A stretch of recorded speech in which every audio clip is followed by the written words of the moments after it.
même les mariés, aucun homme ne surveillait sa femme, ni la...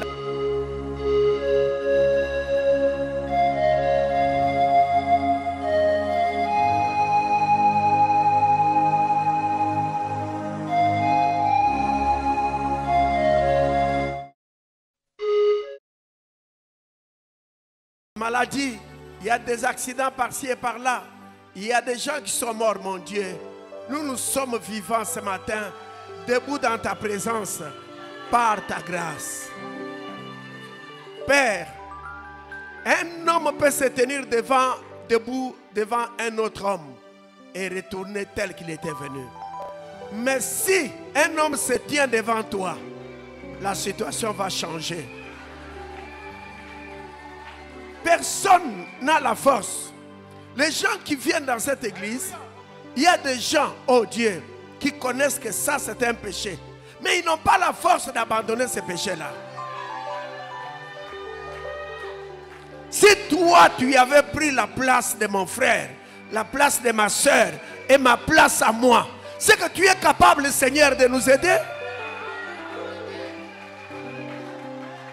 Personne ne vient ici, oh Dieu bien-aimé, pour contempler l'autre. Nous venons ici pour te contempler toi.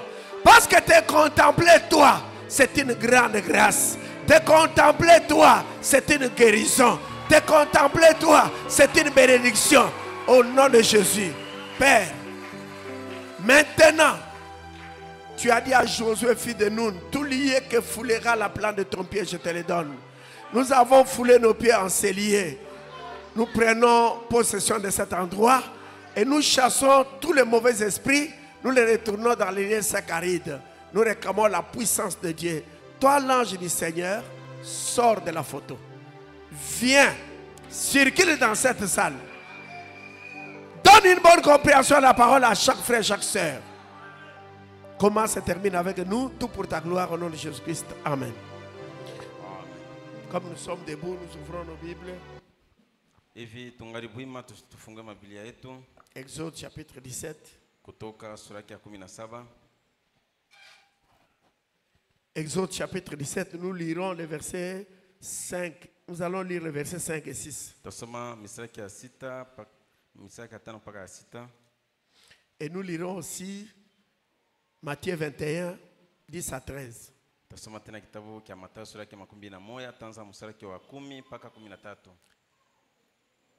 Exode 17, 5 et 6, lisons ensemble. Non. Moi, je vais lire le verset 5 et nous tous, nous allons lire le verset 6. L'Éternel dit à Moïse, passe devant le peuple et prends avec toi des anciens d'Israël. Prends aussi dans ta main ta verge avec laquelle tu as frappé le fleuve et marche. Allons ensemble. Voici, je me tiendrai devant toi sur les rochers d'Horeb. Tu frapperas les rochers et il en sortira de l'eau et le peuple boira. Et Moïse fit ainsi aux yeux des enfants d'Israël. Que le Seigneur ajoute une bénédiction à sa parole. Veuillez vous asseoir pendant que nous prenons Matthieu 21.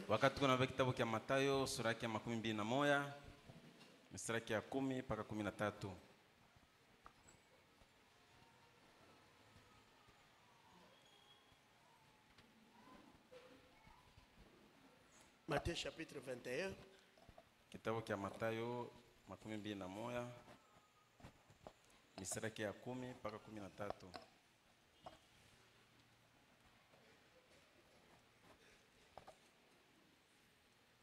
Moi, je vais lire le verset 10. Vous allez lire le verset 11. Moi, je lis le verset 12 et nous allons lire ensemble le verset 13. Lorsqu'il entra dans Jérusalem, toute la ville fut émue et l'on disait, qui est celui-ci?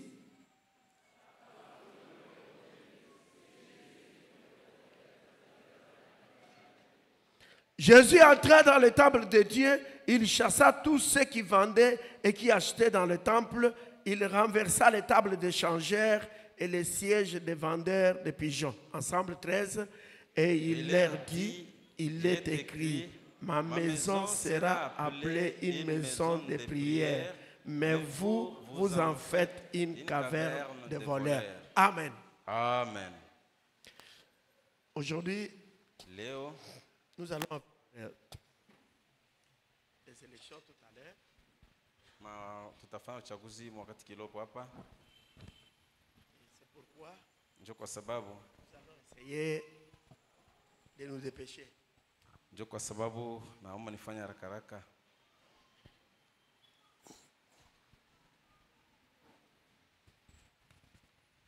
Les petits thèmes que je parle ce matin, c'est Na ile shina ndogo napenda kusemea asubuhi ya leo ni hii. si Dieu est dans ton cœur, tu iras à l'église.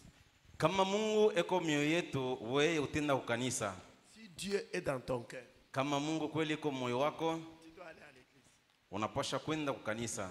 Je suis dans le message, Niko mahubiri ya l'eau nabii. toujours présente du rocher. Maji yanakuwa wakati yote karibu na mwamba. Je suis au paragraphe 61. Kifungu yake 61. C'est un très bon exemple qu'Israël nous a donné. Ile inakuwa ni mfano mzuri yenye Israeli ilitupatia. Lorsque Dieu les a appelés à sortir, Wakati Mungu alibaitaka batoke mu Misri, ils eurent un exode. po balitokaka mu Misri. Et ils sont sortis du milieu de peuples du monde. Na balitokaka kati ya batu ba mudunia. Et ils sont devenus une nation séparée pour Dieu. Na batoto ba Israeli banakuwa ni taifa inakutengana njia ya Mungu. Un peuple particulier. Inakuwa ni taifa ya kipekee. Ils ont marché sous l'ombre du propitiatoire. Po balitembeaka kufuatana ile hoda ya ile ya kondoa zambi. Ils ont vécu et marché par la grande colonne de feu. Po balitembeaka na kuishi chini ya ile nguzo la moto. Et Dieu les a amenés de l'Égypte jusqu'à la terre qu'il leur avait promise. Na Mungu alibatoshaka mule mu inchi ya Misri paka mu inchi yenye alibalakaka.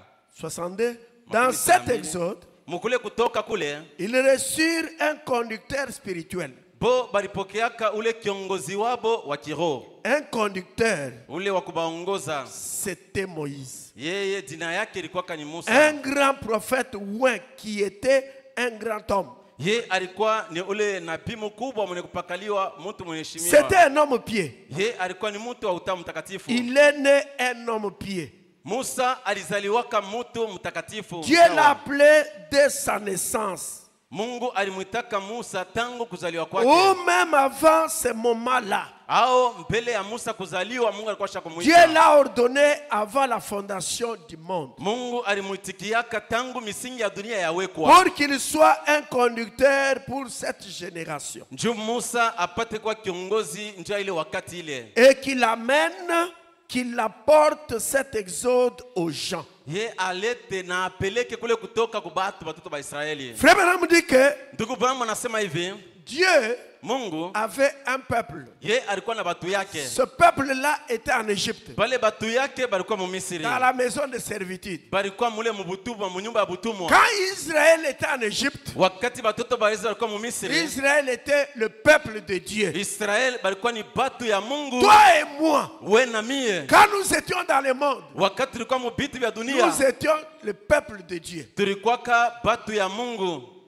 Même quand on faisait n'importe quoi, Hata tulikuwa nafanyakana bitu on était vibaya. toujours le peuple de Dieu. Tulikuwaka watu wa Mungu. Maintenant, le moment était venu. Sasa wakati mmoja ilianaka, Dieu s'était souvenu de ses promesses Mungu alikumbukaka malako yake, et il leur avait envoyé un prophète, alibatumiaka nabii Musa, un conducteur ouin, kiongozi mwenye kupakaliwa, prédestiné avant la fondation du monde. mwenye alitayarishwaka mbele ya misingi ya dunia ya Ce kuwako. conducteur Ule kiongozi ule n'avait pas été envoyé au monde entier. ye ashikutumwake njo ya batu wa Je mudunia voudrais bote. dire, Nilipenda kusema hivi, Moïse n'était pas envoyé aux Égyptiens. Musa abakumutumaka njo watoto wa Misri. Non. Hapana. Moïse était envoyé à un peuple particulier. Musa alitumwaka njo ya batoto ba Israel. Israël, c'est un peuple particulier. Israel banakuwa ni batu ba kipekee. Un peuple mis à part. Inakuwa ni batu benye kutiliwa pembeni. Oh, Église. Oh kanisa. Si ces choses peuvent pénétrer en nous,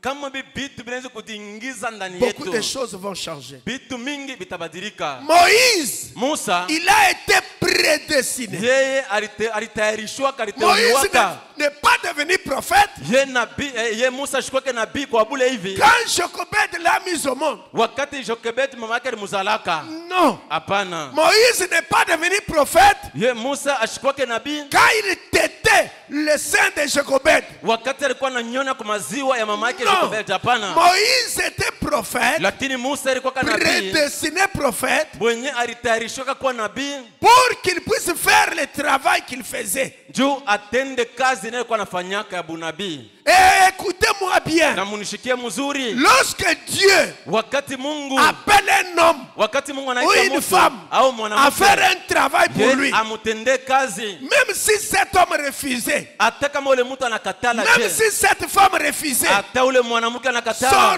refus ne change pas la décision de Dieu. kule kukatala kwake akuwezi kubadilisha mpango wa Mungu. Jonas a refusé d'aller à Ninive. Jonas alikatala kwenda kuninawe, Dieu l'a contraint Mungu alimfanyisha kunguvu pour qu'il aille. juu ende kule kunini. Il a tous les moyens. Mungu eko na manamna C'est yake pourquoi yote. frère Branham dit, Ndio kwa maana ndipo anasema personne ne pouvait prendre la place de Moïse. mtu hata moya angebeba fashi ya Musa, Et personne ne peut prendre ta place. na mtu hata moya hawezi kutumia kazi Tu as une place dans le corps. we unakuwa na nafasi yako na kazi Tu yako. as mwili une sio place kanisa dans Kristo. l'église. We unakuwa na nafasi Tu yako as na une place dans kanisa. le corps de Christ. We unakuwa na nafasi yako mwili sio Tu as ta kanisa. manière de chanter. We uko na namna yako ya kuimbia. Tu as ta We manière d'adorer. we uko na namna yako ya kuabudu Tu as Mungu. ta manière de taper les mains. Uko na namna yako ya kupika makofi Tu as yako. ta manière de siffler. Uko na namna yako ya kupika frimbi. Personne ne peut siffler comme toi. Mtu hata moya hawezi kupika frimbi Personne kama ne vile peut wewe. taper les mains comme toi. Mtu hata moya hawezi kupika mikono kama vile Personne ne wewe. peut danser comme toi. Mtu hata moya hawezi kucheza Tu kama as wewe. une place que personne ne We prendrait. uko nafasi yako ya kipekee ni mtu hata moya hawezi Tu kubeba. dois le savoir. Unapasha Même kuijua si tu es un lambeau, hata kama usha kupala mubaya. tu es un fils de Dieu. We uko mtoto wa Mungu, uko Même mbilaka. si tu es un lambeau, Hata kama uko mbilaka, tu es la fille de Dieu. uko binti wa Mungu. Amen. est-ce que vous dites Amen? Munitika mina? Amen. Maintenant, Sasa Dieu leur avait envoyé ses conducteurs, ouais, prédestinés du nom de Moïse. Mungu alibatumiaka ule mutuma ule kiongozi wa kupakaliwa ule kiongozi alikuwa ni Musa. Même Makumi sita na message, ine. par Ile exemple, ujumbe 64. moya moya. Bien, Mzuri. maintenant, Sasa si nous pouvions simplement savoir la même chose que notre grand conducteur, le Saint-Esprit, Dieu l'a envoyé. tungejua na shie kitu kimoya moya kusema kwamba ule kiongozi mkubwa anakuwa Roho Mtakatifu Mungu alimutumaka. Il est notre conducteur. Yeye ndio kiongozi wetu. Et peu importe ce que le monde dit, Hata batu ba mudunia baseme je, combien il se rit de vous je banawezi kumichekelea et se moque de vous, na je banawezi kumicheka cheka. nous suivrons notre conducteur. Je tutafuata ule kiongozi wetu. Dieu a envoyé le Saint-Esprit pour qu'il soit notre conducteur. Mungu alitumaka Roho Mtakatifu ndio akuwa kutongoza. Voyez-vous? Unashikia? Encore un peu de temps Tena kwa muda et le kidogo monde ne me verra plus. batu ba mudunia Cependant, vous, japokuwa vous me mwele verrez car je mutanyonaka serai avec vous juu nitakuwaka na et mwele même en vous jusqu'à la fin du monde. na tena nitakuwaka na Daniel Ainsi, mpaka mwisho wa dunia. Hivi Notre grand conducteur est avec nous, le Saint-Esprit. ule kiongozi wetu mkubwa eko na sheye hapa Roho Mtakatifu. Maintenant, nous devons suivre ce conducteur et faire exactement ce qu'il nous dit de faire. Sasa hivi tunapasha kufuata ule kiongozi na kufanya kweli kweli binari tuambia kufanya. Ce conducteur ne va jamais nous faire sortir du sentier. Na ule kiongozi hata mara moja hawezi kutosha munjia. Mais au contraire, Lakini il kinyume, nous gardera juste dans le sentier de l'écriture tout le temps. lakini kinyume ye atatuchunga mwile njia wakati yote ya andiko. Il n'ira pas d'un côté pour quelque chose et d'un autre côté pour autre chose. Il restera droit sur la route des Écritures. Ye hata mara moja hawezi kwenda pembeni njia kitu fulani au kwenda pembeni njia kitu fulani, lakini atabakia ni munjia mule mwandiko. Frère Branham dit que Ndugu wangu nasema quand hivi, Israël était en Égypte, wakati batoto ba Israeli walikuwa mu Misri, l'Égypte c'est le type du monde. na Misri Quand il na était en Égypte, wakati walikuwa mu Misri, et il était le peuple de Dieu. na bo batoto ba Israeli walikuwa ni batu ba Mais Mungu. quand Dieu leur a envoyé un conducteur Lakini wakati Mungu aliwatumiaka Musa Predestiné. kiongozi mwenye kuteuliwa, Ouais. mwenye en la kupakaliwa, personne de Moïse, jina yake alikuwa ni Musa. quand Moïse les a fait sortir, Wakati Musa alibatoshaka mu Misri, il y a eu un exode. kulikuwaka kutoka, C'est c'était le premier exode. ile ilikuwa ni kutoka kwa Dieu kwanza. appelant son peuple à se séparer. Mungu anaita batu yake bachane batengane.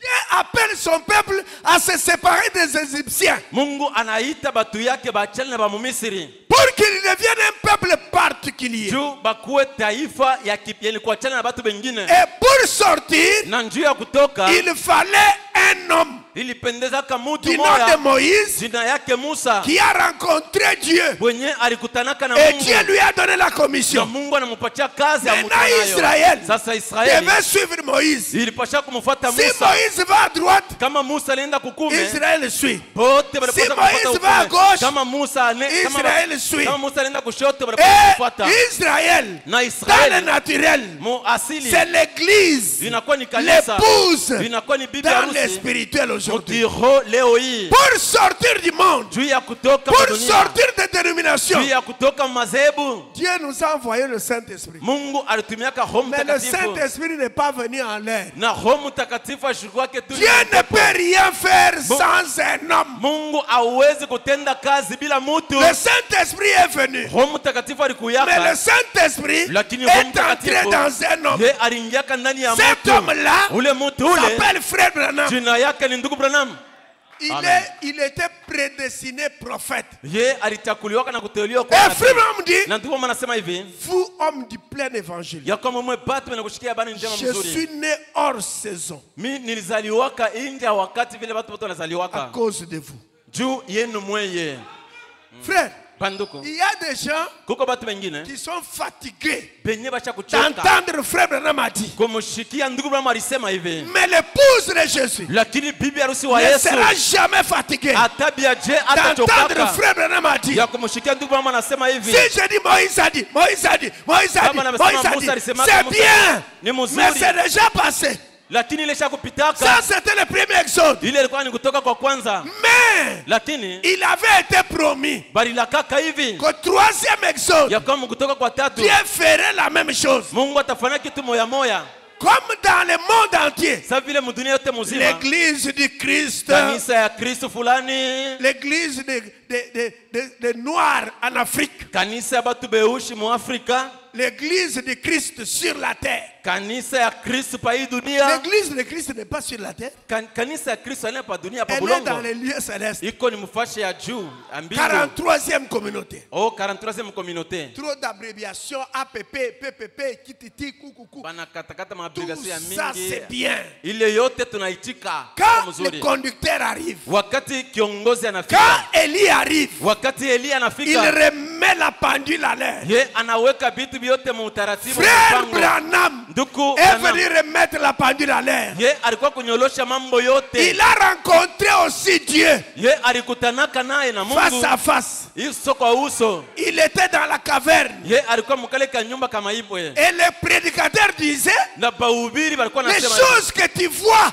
vitu benye uko naona c'est du diable. ni vya shetani. Ces choses-là existaient avec les apôtres. Vile vitu vilikuwa kwa Aujourd'hui, ça mitume. n'existe pas. Lakini leo vile vitu Il est havina allé hapo. dans la caverne. Ye nabii Oh alienda Dieu, karibu. Oh tu sais que Mungu, je t'aime. unajua sema Je ne veux pas nakupenda. aller en enfer. Pende kwenda muadezi. Je ne veux plus voir ces choses. Pende kuona tele Les vitu. prédicateurs disent que Bahubiri beko nasema hivi. c'est du diable. Beko nasema ni vya shetani.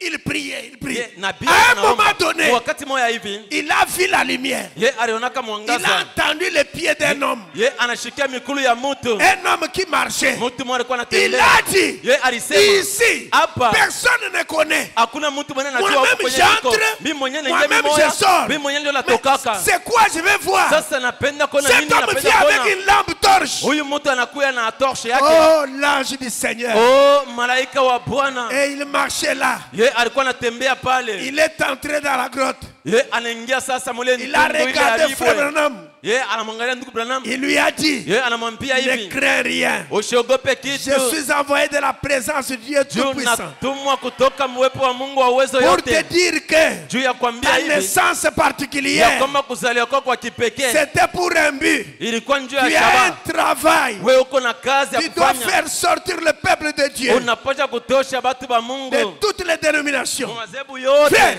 il a reçu la commission.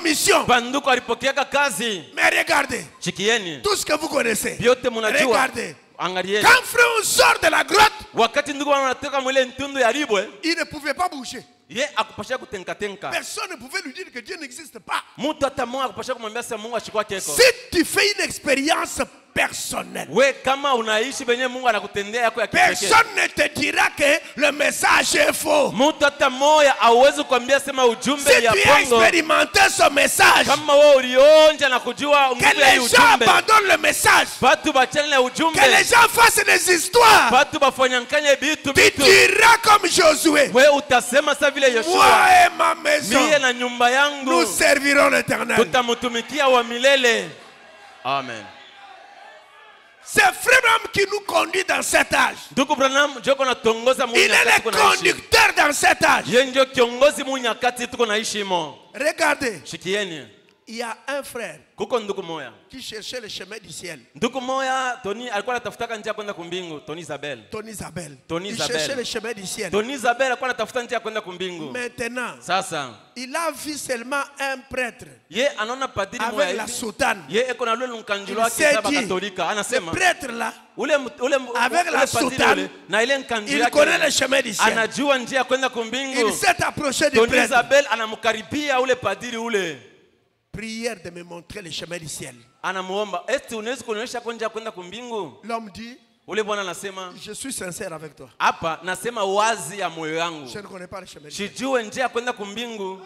Tu vois, il y a un homme de Dieu là, devant Unaona, moi. kuko tena mtumishi wa Mungu ule Il mlikuwa a beaucoup pale. de croix autour du cou. Ye eko na misalaba ya mingi munshingo. Va lui demander. Wende Peut-être umuulize. que lui connaît le chemin du ciel. Inawezekana yeye anayua njia ya Tony kwenda Isabel kumbingu. sait des péchés. Tony Isabel mbio Quand il arrive anapota ule là, bwana pale anafika il pale. salue l'homme de Dieu. Ye analamukia Il lui mtumishi wa dit, Mungu. j'ai un problème. Anamwambia J'ai une niko na shida hapa. préoccupation. Niko na Je mambo cherche le hapa. chemin du ciel. Anamwelezea niko natafuta njia kwenda kumbingu. L'homme lui dit, Ule bwana en tout anamwambia, cas, je dois être sincère avec kweli toi. hapa napasha kwambia wazi ya kutoka moyo wangu. Moi, je ne connais pas le chemin du ciel. Sijui hata njia ya kwenda kumbingu. Regarde sur la colline Le là. anamwambia angalia kule kumulima Il y kule. a un homme habillé en blé de travail. Kuko mtu mmoja shakuvala vya bleu. Je crois que lui, na mimi nasema ule il mtu ule connaît le mfupi, chemin du ye ciel. anajua njia ya Cet kwenda kumbingu. homme-là, Ule bwana ule, Tony Isabel dit, Tony Isabel quand anasema, j'ai grimpé la colline, wakati nilikuwa napanda mulima, j'ai dit, oh frère Branham, c'était nikalalamika toi. nilisema, oh ndugu Branham ilikuwa ni weye. Et je t'ai dit, frère Branham, Na nilikwambia je ndugu Branham, cherche le chemin du ciel. hapa niko natafuta njia ya kwenda Tu kumbingu. m'as saisi à la main. We ulinikamata kwa mkono yangu. Nous sommes descendus de la colline. Tunashuka kuile mulima ile Maintenant, kidogo. arrivé au désert, Wakati tulifika mule mjangwa pale chini, tu m'as dit, uliniambia, regarde, we tu angalia, vois, c'est pas ici. unaona hii matua hii, C'est pas ensanglanté ici. unaona hii malama ilikuwa mo damu hii, Suis seulement ça. we fata tu hii C'est ce que matua. j'ai suivi toute ma vie. Mu maisha yangu yote ndio Suis, nilikuwa c'est pas nafuata. ensanglanté. We fata tu hii matua, Il y hii a un homme malama. aujourd'hui. Oh, kuko kiongozi mkubwa Il y leo. a un homme aujourd'hui Kuko mtu mmoja leo qui hii. connaît le chemin du Ye ciel, anajua njia ya kwenda qui est kumbingu. notre conducteur. Ye ndio kiongozi wetu. Malachie 4, Malakia 4. William Branham. William Aro Branham. Et Na quand il dit à droite, wakati je anasema ne raisonne pas. sitafikiri Je fais à droite. Mimi S'il dit à gauche, kama anasema je ne kushoto. raisonne pas. Mimi Je regarde à gauche. Mimi naenda kushoto. S'il dit que Ye kama anasema hivi, Dieu, il Mungu n'y a pas trois dieux. kama anasema wa Mungu abana batatu. Les Jéhovah de l'Ancien Testament. Ule Yehova mwagano la C'est lui kale. le Seigneur Jésus Jo Bwana du Yesu Nouveau Testament. wa mwagano J'ai jipya. dit Amen. Binaitika amina. S'il dit que Kama anasema hivi, moi, Bopé, mi bope je suis polisi. prédestiné. Niko mteule Je ne suis pas au nilizuliwaka. message par hasard. Sina kwa ujumbe kwa kushitukia. Je dirais Amen. Taitika amina. Je ne peux pas discuter avec les conducteurs. Siwezi kubishana na On ne kiongozi. discute pas avec les guides. Hauwezi kubishana na kiongozi. Ce qu'était Israël Vile Israeli avec alikuwa Moïse na Musa dans le muasili. naturel, Muasili c'est ce que mkimwili. frère Branham Jo kene ndugu Branham yuko na avec yeye Musa. nous Na sheye dans hapa. le spirituel aujourd'hui. Mukiro leo hii. 67. Makumi sita na saba. Lorsque quelqu'un reçoit Christ comme sauveur, Wakati mtu anapokea Kristo vile mwokozi wake, tout est formidable. yote inakuwa ya Mais kushangaisha. avant que cet homme puisse entrer dans le baptême du Saint-Esprit, Lakini mbele ya huyu mtu anampokea Kristo, mbele ya kuingia il ndani ya Roho doit Mtakatifu, premièrement passer par un processus de sanctification. cha kwanza anapasha mbele kupitia mule njia ya utakaso. Il doit avoir un temps de test dans sa vie. Ule mtu anapasha kuwa na wakati ya kumupima maisha yake. Vous tous l'avez eu. Mwe bote mlipata ile wakati ya kumipima. Il dit avoir ce temps de test. Kulipashaka kuwa hii wakati ya kipimo ya Chaque kupima. fils qui vient à Dieu est premièrement discipliné, châtié, corrigé. Mtoto wote mwenye anaweza kwa Mungu, kia kwanza banampatia mbele unyofu, banamupika na banamsaisha. Et alors, si nous ne pouvons pas supporter la correction, Na kweli kama batoto ya Mungu hatuwezi kuitikia kunyoleshwa na Mungu, cela montre que nous ne sommes pas enfants de Dieu. ile inaonesha waziwazi asema hatuna batoto ba Mungu. Nous sommes des bâtards. Et pas des enfants de Dieu. Dit la Bible. Mais alors, si nous pouvons supporter la correction, sachant que toutes choses concourent au bien de ceux qui aiment Dieu, alors nous sommes fils et filles de Dieu. Et il nous scelle du Saint-Esprit jusqu'au jour de notre rédemption. Voyez-vous? C'est la correction. La tension. La chose que nous traversons. Israël en temps historique dit passer par cette correction. Israel sa vile hadisi, sa vile mfano ilikuwa sa vile muhadisi yenye ilipasha kupita mkule kunyoloshewa kule. Banduku, je voudrais que vous puissiez bien prêter l'oreille. Napenda mupate kunishikia mzuri. Israël, batoto ba quand ils sont sortis de l'Égypte, wakati balitoka mu Misri, Moïse était devant. Musa alikuwa mbele yao. Au-dessus de Moïse, il y a la colonne de feu. Yulu ya Musa kulikuwa nguzo la moto. Ils sont partis. Mais ils ont traversé la mer Rouge. Regardez.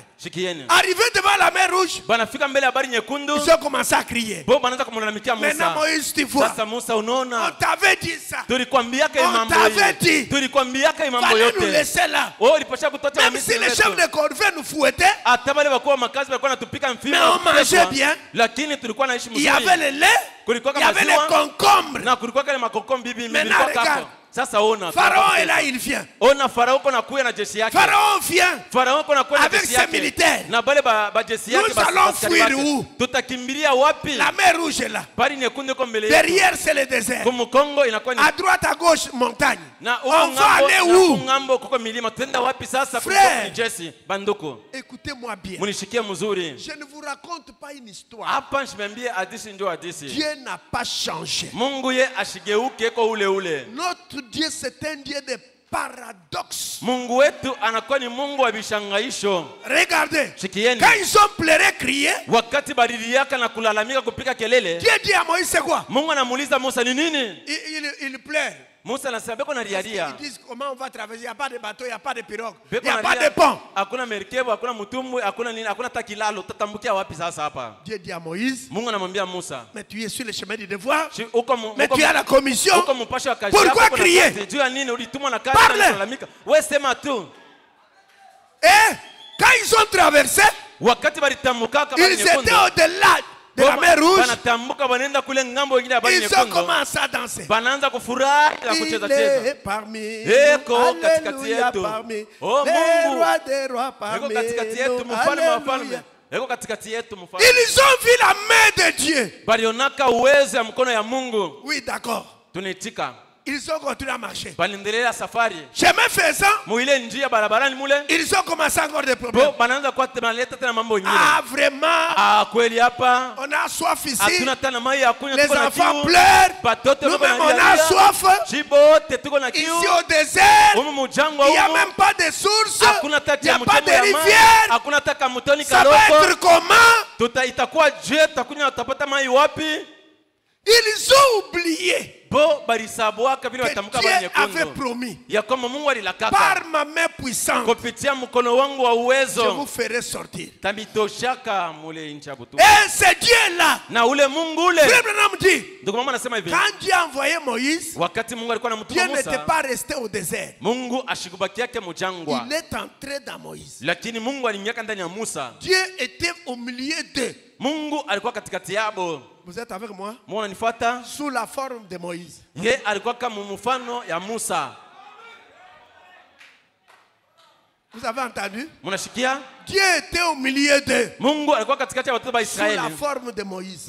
Namna ya Musa. Et il regardait. Ye alikuwa Et il voyait anaangalia. toujours le même Moïse. Bo batoto wa Israeli Mais mpaka Musa ce moya n'était moya. plus le même Moïse. Lakini ashikwake Musa Dieu ule ule. était en Moïse. Mungu alikuwa ndani ya Musa. Allant Eko nenda. devant eux. Eko nenda, eko natembea mbele Il yabo. a regardé. Et Quand ils ont anaangalia. pleuré pour, parce qu'ils avaient soif, Wakati watoto wa Israeli walikuwa na ria nje, walikuwa na kiu, walikuwa na maji. Dieu descend. Mungu Moïse, anashuka. c'est quoi encore? Anamuuliza Musa ni nini Seigneur, tena? ils ont soif. Bwana beko na kiu. Dieu dit, Mungu anasema, qu'as-tu à la main? uko na nini mkono yako? Mais c'est le bâton ici. Niko tu na hii mti bakora hii mti. J'avais ramassé là-bas. Ndio nililokotaka kule. Ok. Okay, mzuri. Appelle les anciens d'Israël. Ita bazee bote katikati ya watoto wa Va Israeli. avec eux devant les rochers. Wende nabo mpela ile ribo ya kukauka ile mwamba. Maintenant, frappe les rochers. Pika ile ribo ya kukauka ile Il mwamba ile. donnera de l'eau. Ile mwamba. En d'autres termes, frappe les rochers. Kupika ile mwamba. Il y aura la vie. Utakuwa na uzima, kutakuwa uzima. En d'autres termes, frappe les rochers. We pika ile mwamba. Il y aura la solution. Suluhisho itakuwa kujibu. Dieu, c'est un Dieu de paradoxe. Mungu ni Mungu wa vishangaisho. Écoutez, frère. Mushikie banduku. Si Dieu veut kama Mungu anapenda que l'eau sorte d'ici, ya kama mai itokee huko, l'eau va sortir. mai itatoka. Aucun homme ne peut empêcher Dieu Mutata moya hawezi kuzuia d'agir. Mungu ya kutenda kazi yake ya kutenda. Est-ce que vous dites Amen? Eti munetika mina. Aucun homme Mutata ne peut moya empêcher Dieu d'agir. hawezi kuzuiza Mungu kutenda Je kazi. vais loin. Mimi nasema vya. Si Dieu veut kama Mungu anapenda que l'eau ya kama mai sorte de ces baffles, itoke muibafle hii. l'eau va sortir. Mai haitakatala Vous dites, itatoka. oui. Munasema Au ndio. Branham Tabernacle, Kule kubrana maskani kule. un jour, Siku moya. lors d'un service divin, Wakati ulikuwa kazi moya kimunga. on a pris la jeune fille Balibebaka binti qui moya hivi. était au piano. Ye mwenye alikuwa kule kupiano kule. La jeune fille, on l'a mis à côté. Ule binti Elle est tombée sous onction. anaanguka chini ya Le upako. piano continue à jouer Ile seul. piano iliendeleaka mwimbo kuimba mwimbo munganga. Le grand médecin est Ule ici. munganga mkubwa yuko hapa. Le grand médecin est ici. Munganga mkubwa yuko hapa. Qui jouait ce piano? Nani alikuwa analilisha ile piano ile? Zeze. Dites-moi, Munyambie. qui jouait le piano? Nani alikuwa analilisha ile piano ile? N'est-ce pas Dieu? Ana Mungu ule. N'est-ce pas Dieu? Ana Mungu. Et ce Dieu-là, Na ule Mungu il est ule. dans la tombe. Ye eko mule mkaburi. Il est dans la tombe. Eko mkaburi leo hii. Il n'est pas mort. Yeye Il est ashikukufake. vivant. Lakini eko muzime Lui kwa qui a hai. fait jouer le piano Ye seul, mwenye alikuwa analishaka piano ye il moya. est capable Yeko na ile de uwezaji faire quelque chose ya kutenda hapo kitu moya dans ta hapa. vie. Mu maisha yako. Oui. Ndio. C'est un Dieu de paradoxe. Yeye ni Mungu wa vishangaisho. Et je dis ceci. Na mimi nasema hivi. Tout est possible à Dieu. Yote inawezekana kwa Mungu. Dites Amen. Mwitike amina. Tout est possible à Dieu. Yote inawezekana kwa Mungu, mseme amina. Tout est possible à Dieu. Yote inawezekana kwa Mungu badada. Est-ce que vous croyez que tout est possible à Dieu? Yote munaamini sema yote inawezekana kwa Mungu. Ok. Tunaitika ndio. Tout est possible aussi à vous. Yote inawezekana tena kwenu mweye. Tout est possible à vous. Badada yote inawezekana kwenu. Est-ce que vous comprenez? Eti munaamini vitu ya Est-ce que vous croyez que tout est possible à vous? Eti munaamini sema yote inawezekana kwenu. Alors, prononcez la parole. Basi mutamke tu neno.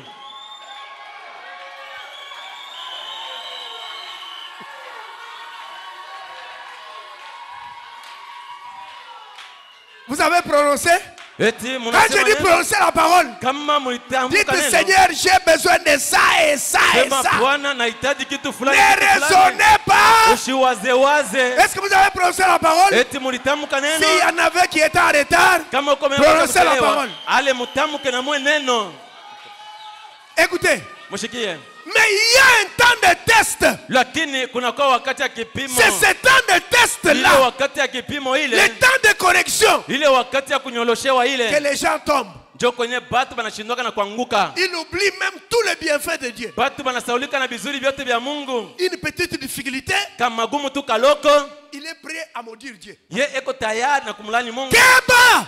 Keba fanya angalisho. Frère, Banduku, je te dis que notre Dieu t'aime. na kutangazia sema Mungu wetu Ma anakupenda. soeur, notre Dieu t'aime. Dada yetu, dada yangu, Mungu wetu anakupenda. Même si pour le moment, Hata kwa hii wakati le frère n'a rien, nduku ana na franga, c'est toi qui te débrouilles. wewe ndio uko na jikalakaja kutafutisha makuta, Et tu as un peu d'argent na uko na ile franga yako en kiloko tressant ile, les cheveux, mukushuka manywele ya en baraza faisant des wengine, petits contrats. mukufanya tulete Le makuta frère, lui, kiloko. n'a rien. Ule nduku yana na C'est kitu, toi qui amènes la nourriture. wewe ndio uko naleta na chakula. Laisse-moi te dire ce matin Acha nikutangazia asubuhi ya leo que hivi c'est un petit moment, ya kwamba ni wakati tu que ça mfupi, va passer. na ile wakati mfupi itapita. Chaque fils de Dieu Wewe kama mtoto wa doit Mungu passer wote, par le test. mtoto wa Mungu wote anapaswa kupimwa, Et ce test-là, na ile kipimo c'est ile pour ton bien. ni njuu ya vizuri vyako. Toutes choses Vitu vyote concourent biko na au kimia bien ya de ceux vizuri qui aiment Dieu. ya bote bana kumpenda Mungu. C'est-à-dire, Ni kusema toutes hivi, choses, vitu vyote, bonnes ou mauvaises. vitu vyote vikiwa vizuri vibaya. Tu marches, Uko natembea, tu veux aller en ville. we unapenda kwenda Tu sors de la mtaani, maison. we unatoka tu munyumba, Tu heurtes une pierre. we unaturibu mbele yako, Tu heurtes la pierre, we unajikwala tu kuribwe, te blesses. we Le unalumia sang coule. na damu inaanza kutoka sasa. Ah, Mungu wangu. Ah mon Dieu. Mateso ya hivi. Ah, la souffrance comme ceci. Nini Une telle souffrance. Ça c'est quoi ça? Nini mon Dieu? vous ça c'est l'orange kunifuata. Ça c'est la mort ici qui me poursuit moi. Tu rentres dans la chambre, tu pleures. Unarudia unoma unanyama Oh, chumba Dieu. japo Mungu Il a vu que si tu prenais le bus, ye aliona sema kama unapanda il y aura mobisi un nenda accident là. kutakuwa ajali Tu moja vas tendeka mourir. kule, wewe Mais utakufa. lui ne veut pas que tu meurs. Ye Mungu ashipende wewe ukufe, Il permet que cela t'arrive. ye anitikia ujikwale Mais kulipa, toi, tu ne vois pas. we aone ile Or, yote, toutes choses, japokuwa vitu bonnes vyote, ou mauvaises, vitu vyote vizuri vibaya concourent viko au kwa bien mambo de ceux qui aiment Dieu. ya vizuri. Est-ce qu'il y a des gens qui aiment Dieu ici? Eti kwa watu wenye kumpenda Oui, Mungu hapa? oui, frères et Ndio sœurs. banduku na Si badada, vous aimez Dieu, kama mnampenda Mungu, ne voyez pas ce qui arrive dans un mauvais sens. we ushone mambo yote na kufikia mpaka munjia mubaya. Dieu peut permettre Mungu anaweza kuitikia que vous aviez manipulé l'argent, we ulitumikisha franga, unatumikisha franga À un moment ile. donné, Mwakati moya hivi vous n'avez presque rien. hauna tena na kitu Pour manger, juu ya kula, il faut aller en ville circuler. unapasha kwenda kutembea tembea mtaani mule. Bon cœur, Dieu bénisse comment? Bonke, Mungu akubariki. Habari yako? Oh non, ça va, ça fait Ah, longtemps. mzuri, masiku ya mingi sana ndugu Prends Bonke. 5 000 francs, tu vas payer le transport. Beba 5,000 francs utalipia kwa C'est Dieu motoka. qui touche ces gens. Mungu njo mwenye anagusa moyo ya wale watu bale. Il ne faut pas pleurer. Haifai kulialia. Surtout si si ce grand-père est dans la tombe, il ne faut pas aller vous asseoir sur la tombe. Grand-père, grand-père, il ne donnera rien. Zaidi kama nkambo yako basha kumshika mu kaburi, ushende pa kaburi pale ile unaanza kulia. Pourquoi vous allez à la tombe d'un homme qui ne peut pas répondre? Or Jésus est réel, il est vivant. Il n'est plus dans la tombe. Juu ya nini unaweza kwenda kwa nkambo yako kwa mkaburi? Hauwezi kuleta surulisho. Yesu yuko mzima, au ana mkaburi hapana. Le Seigneur regarde. Bwana anaangalia. Si lui il passe, Kama yanapita, il va terminer. yeye ataisha. Quand il va terminer, Wakati atamaliza il ataisha. aura le travail là. Yeye atakuwa na kazi Dès qu'il pale. sera engagé, Wakati watamweka kwa on va kazi, l'empoisonner. batamwekea sumu.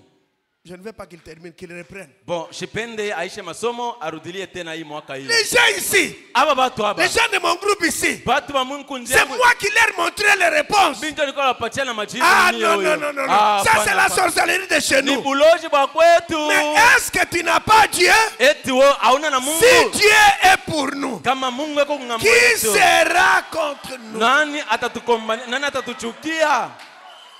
Comment est-ce que vous, Je mweye. comment est-ce que nous, on oublie toujours Dieu? Je sheye wakati yote kama uko kipima, wakati akipima tunasabaka Mungu. Regardez comment les enfants de Dieu n'ont pas confiance en Dieu. Oneni vile watoto wa Mungu abana tena tumaini ndani ya Mungu. Une petite fièvre. Inakuwa ni kaoma tu kiloko. Vous voyez quelqu'un, un homme, il pleure. Unaona mwanaume mtu tu mzima anaanza Quand vous le kulia. regardez, il a un gros ventre. Comme ça. Kama unamwona na ntumbo yako munene hivi paka hapa. Frère, vous pleurez pourquoi? Ndugu njoo niko nalia. En tout cas, Michi a chikia kichwa kuna numa vile. Oh, moi, je n'accepte pas. J'ai les mots de tête ici. Mais c'est un temps de test. Ni wakati la kipimo wewe unakupima. Vous pouvez être là. Unaweza kwa pale? Vous déposez le dossier ici, vous déposez là-bas. Unaona kama dossier Vous êtes à 3. Muko batatu. On engage les deux, vous, on vous met à côté. Pale bawi banabeba kukazi. Ale we dossier yako babebe atakuja. Si vous êtes un chrétien, Kama wewe kama Kristo, retournez à la maison. wewe rudilia kunyumba. Oh Dieu, Oh Mungu, je te remercie nakushukuru parce que tu as voulu juu ulipenda que je ne puisse pas être engagé. basi nibebe kule kazi. Tu connais toutes choses. Wewe unajua vitu vyote. Mes deux collègues là, Bale barafiki yangu bawili on bana les kazi. a engagés. Bo banabeba kule Moi, on ne kazi. m'a pas engagé. Lakini mimi alinibeba kukazi. Merci Père. Asante Baba. Mais je sais Lakini najua que tu as autre chose pour moi. najua sema kuna vitu vingine juu yangu. Mais vous, Lakini mwe vous allez commencer à pleurer. Vous racontez à tout le monde. unaanza kulia libatu bote, mtu anapita hata mtoto kiloko anaanza Moi kumfasiria. ici, je joue avec l'argent Mimi huyu nilikuwa nacheza na franga depuis un certain temps. tangu wakati moya hivi. Même l'argent, on a pris. Bale franga ile On banaibeba est allé mettre dans la sorcellerie. banaenda kuiweka mule mchanda mule. Moi, je sens toujours, il faut que je meure. Mimi nashikia sema nikufe tu. Maintenant, rien ne marche. Hakuna kile kutendeka maisha yangu humu. Toutes choses, Vitu vyote bonnes ou mauvaises, vizuri au vibaya concours, viko kungambo bien de ceux qui aiment na Dieu. vizuri vile kumpenda Mungu. Qui dira qu'un malheur lui arrive Nani atasema ole fulani amufikia sans que l'Éternel en soit? bila wa milele akwe mwanzo wa kile kitu kile? Oh, Pourquoi les enfants de Dieu ne supportent pas les épreuves, juu les ya tests? juu ya nini batoto ba Mungu abavumiliake majaribu bipimo? Pourquoi vous ne supportez pas les tests? Juu ya nini hamwezi kuvumilia bipimo Vous majaribu? pensez que chaque jour, vous allez manger la viande, la viande, Na la wazee sema kila siku paka un nyama moment nyama donné- nyama. Wakati moya hivi Chérie, Léo, moi, ça ne va pas. mpendwa, c'est moi si vraiment non ça ne marche pas. Mangeons seulement ça. Bo tukule mbele inaonekana hii. Michel Takuri. Et Moi puis je ne tu vais te pas fâches manger. même. Dada unashirika na kushirika lwako. Angalia kule. Regardez de Ah l'autre bah, côté. ou frère, oui. Mais ce frère là. Yé Dieu. Mais lui est comment? Oui, bien kubi Dieu. Toi tes choses sont Oui, comment? kile siku makuti inapotea. Chaque jour, oh, j'ai perdu l'argent, il a perdu l'argent. Abanibebe kukazi. On ne m'a pas Mais pris au frère, travail. frère fulani. Mais tel frère lui on le prend facilement. Frère Irénée oule.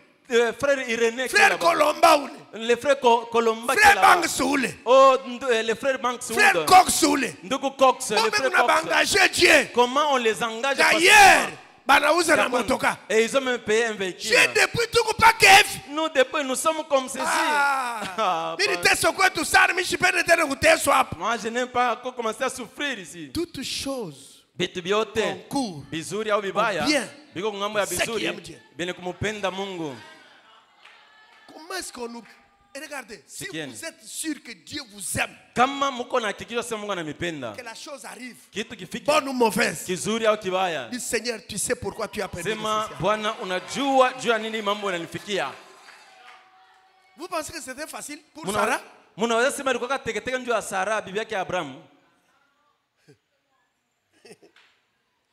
Toi, Wewe ça fait combien d'années tu es avec Abraham ici? uko na miaka ngapi kuna Abraham huyu bwana yako? Agar s'était mal comporté. Ule Agar alikuwa anasema vibaya njoo ya Sara. Nazaria bwanangu mtoto. Nazaria bwanangu mtoto. Oh, mimi nazala mtoto, mimi nazala naye mtoto. Ismaël. Ismaël, Isma, Viens. viens ici. Héritier Yehou. Huyu hapa, muriti yeye huyu, Or, muriti. ce n'est pas ce que Dieu avait dit. Japo ana ile Mungu alisemaka Pour Dieu, juu ya Mungu. l'héritier doit sortir des entrailles de Sarah. Na ule muriti alipasha kutoka mtumbo ya Est-ce que Dieu Sara. peut mentir? Mungu anawezi kusema bongo. Si Dieu t'a promis, Kama Mungu alikula si Dieu a dit que tu seras millionnaire, wewe utakuwa na que franga ya les mingi. gens veulent, Batu que les bapende. gens acceptent, Batu qu'ils baitike. refusent, Batu bakatale. tu le seras. Wewe utakuwa kwa franga ya mingi. Amen. Écoutez, Mushikie. si Dieu a dit, Kama Mungu alisema tu auras le triplé, wewe utakuwa na batoto batatu. Tu auras les jumeaux. Utazala batoto tu auras les jumelles. Utakuwa na batoto banamuke bawili. Même si le monde entier refuse, Ata batu bote banakatala bile byote. Amen. vous avez besoin des enfants. Vous avez besoin des enfants. Mungu Vous anasema avez besoin batoto. des jumeaux. Mungu anasema bampundu ya Des jumelles. mapasa. Non, je ne bana veux pas mke. parce que sinon toute l'église sera chambouillie, moi bouillie. Bon, kama na vile ni kanisa yote batakuwa bashambui, mamambui, C'est parce que banazala vous, bawili. Jo mwe. regardez, Shikieni. vous gardez beaucoup les paroles des hommes. Mwe munaheshimiaka sana maneno Vous ya watu. négligez la parole de Dieu. juu ya kutimiza neno la Mungu. Oh non, vous savez, grand-mère m'avait dit que dans notre famille, nous ici, personne n'a émergé. Mais tu es dans une autre famille.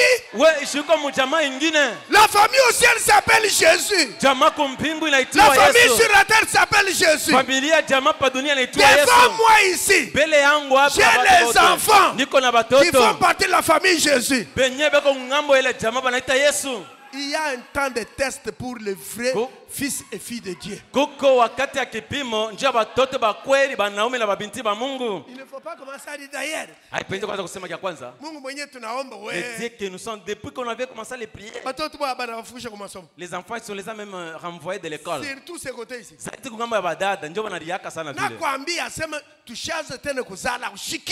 te dis qu'on ne commence pas encore à mettre le monde. Toi, tu n'entends pas. Regarde encore une autre grossesse. Ce sont les jumeaux ou les jumelles. Comment nous allons faire? Papa, maman. Ah, non. Tu vois maintenant. On les a chassés de l'école. Vous savez ce que Dieu fait? Les enfants arrivent, on les a chassés de l'école. Les enfants entrent. Odi. Odi ici. C'est qui? Ni nani? C'est la BRS. Ni ule wa kwenye mnalipiaka mwenye nyumba. À la fin du mois, mwenye achie nyumba yangu. Bon, à la fin du mois, vous allez me laisser la maison.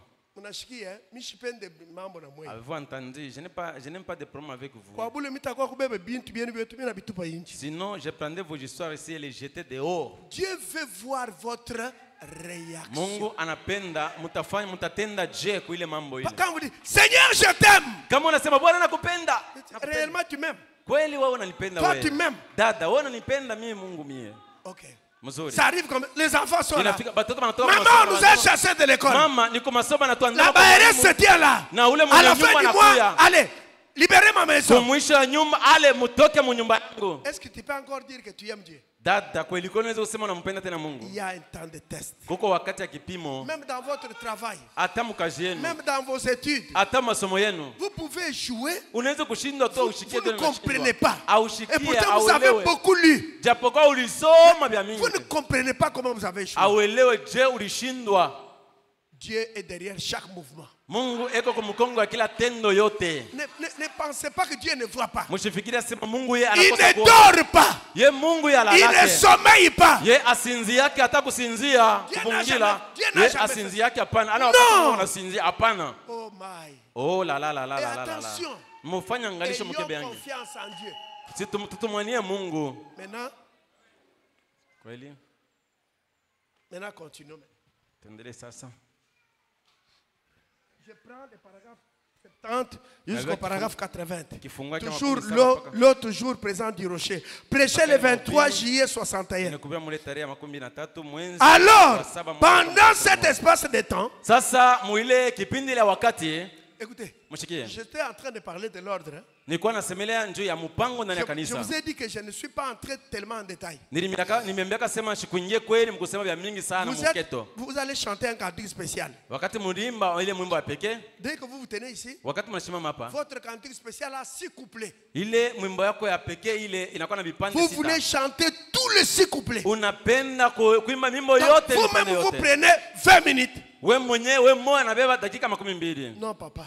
Nous apprécions ça. Mais si vous voulez, parlez avec les directeurs de chant. Organisez une journée de louange. Comme ça vous allez chanter. Vous venez ici pour chanter. Vous avez déjà répété. Vous avez répété samedi. Dimanche vous vous tenez ici. Que Dieu vous bénisse. L'église dit Amen. Que Dieu vous bénisse. Amen. Amen. Je dis que Dieu vous bénisse. Tout Amen. Est-ce qu'il y a la joie? Qui t'a dit qu'il n'y a pas la joie? Quand tu répétais samedi, tu avais demandé s'il y avait la joie. C'est pourquoi vous fatiguez les gens seulement comme ça. Poussez les cris Jésus. Wow.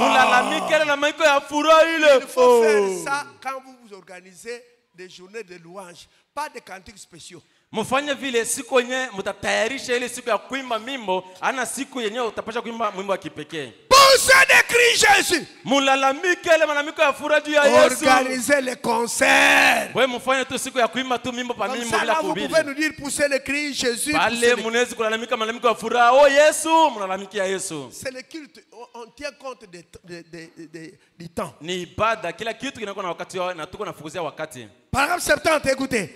Alors, pendant cet espace de temps, c'est là qu'a lié ce grand abandon en Israël. Et alors, quand il y a eu ce grand moment d'affluence, et que les gens commencèrent à abandonner de part et d'autre, alors ils commencèrent à bavarder et dire, oh, nous souhaiterions nous retrouver en Égypte. Notre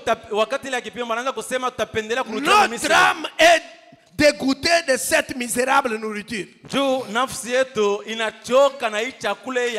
d'autres termes, si nous prenions cela historiquement, c'est ce qu'ils ont dit. Si nous les prenions dans les temps modernes, ce serait chaque mercredi soir réunion de prière. Chaque dimanche matin de nouveau à l'église. Qu'entendons-nous? Qu'entendons-nous? La même chose. Les prédicateurs se lèvent et prêchent. Et il y a des chants et nous retournons à la maison. Voyez-vous, vous n'y allez que par devoir. Vous n'êtes pas un adorateur. Un adorateur, il va pour adorer, pour s'exprimer devant son Dieu, pour louer Dieu, pour sa bonté. Il s'accroche à chaque parole. Amen. Regardez Israël au désert. Chaque jour la manne. Chaque jour la manne. Chaque jour la manne. Moïse, mais il n'y a pas autre chose à manger. Il n'y a pas une autre nourriture. Toujours la manne. Et frère me dit, c'est ce que nous entendons. Oh, chaque mercredi soir, on part à l'église, réunion de prière. Chaque dimanche, on part à l'église, on chante les cantiques, les prédicateurs prêchent, et après, on prie, on sort. La même chose. Même chose. 72. Il dit que vous n'êtes pas un adorateur. Un adorateur va à l'église pour adorer. Adorer Dieu pour sa bonté. Pourquoi je ne peux pas adorer le Seigneur? Si je n'adore pas l'adorable, je vais adorer qui? Lui qui a pris soin de toi. Lui qui il combat pour toi. Il combat même quand toi tu ne sais pas. T'étais c'est Dieu. Tu serais mort depuis longtemps. Qui te garde? Qui prend soin de tes enfants? Quand ils partent à l'école, qui les sécurise? Qui les protège? Qui t'avait protégé quand tu avais voyagé? Qui t'avait protégé? Qui t'avait gardé? Demande à ta maman. La manière dont tu avais souffert quand tu étais enfant. On ne savait peut-être pas que tu allais grandir. Aujourd'hui, par la grâce de Dieu, tu es là. Et quand tu viens à l'église, tu dois adorer le Seigneur. Il mérite l'adoration. Et ta manière de l'adorer, ça doit être différente de ma manière de l'adorer. Chacun de nous l'adore compte tenu de ce qu'il a fait pour lui. Moi je l'adore parce que il a fait des merveilles pour moi. Moi je l'adore parce que les enfants de mon âge, mes camarades, il y en a qui sont morts quand on était à l'école secondaire. Et moi Dieu, j'étais avec mes camarades quand j'étais à l'école secondaire. Et ils buvaient beaucoup. Moi je ne buvais pas. Et ils se moquaient de moi comme vous n'avez pas idée. Et c'est plus tard, quand j'ai pris le message, j'avais compris que le Seigneur m'avait protégé. Je n'ai rien fait pour croire le message. Je n'ai rien fait. Pourquoi je peux l'adorer? Je l'adore parce que mon vieux, là où j'étais à Kin, il m'a envoyé à Kisangani pour que j'aille étudier là-bas. À l'Unikis. Moi je ne voulais pas. Je voulais Lubumbashi. J'avais compris plus tard que Dieu ne voyait pas seulement les études. Dieu voyait Amen. Pourquoi tu ne peux pas adorer Dieu? Tu étais venu de chez toi célibataire. C'est Dieu t'a aidé. Tu as fini les études. Tu t'es même marié. Aujourd'hui tu as des enfants. Pourquoi ne pas les louer? Pourquoi ne pas l'adorer? Pourquoi ne pas l'exalter? Pourquoi ne pas taper les mains pour Jésus? Pourquoi ne pas siffler pour Jésus? Pourquoi ne pas crier pour Jésus? Il mérite cela. Il mérite l'honneur. Il mérite la gloire. Il mérite la louange. Il mérite l'adoration.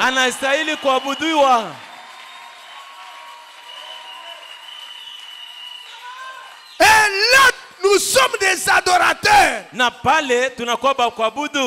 adorateur ne vient pas à l'église. Et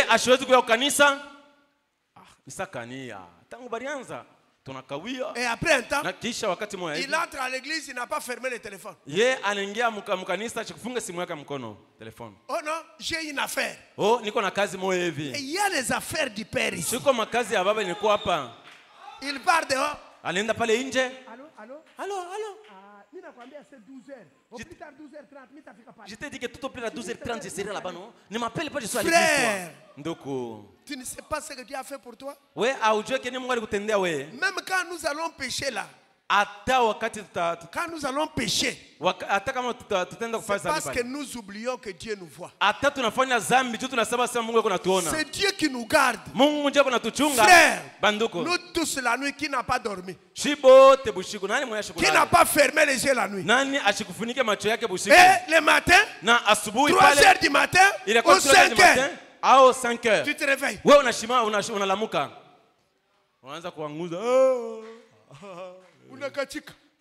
Il fait matin.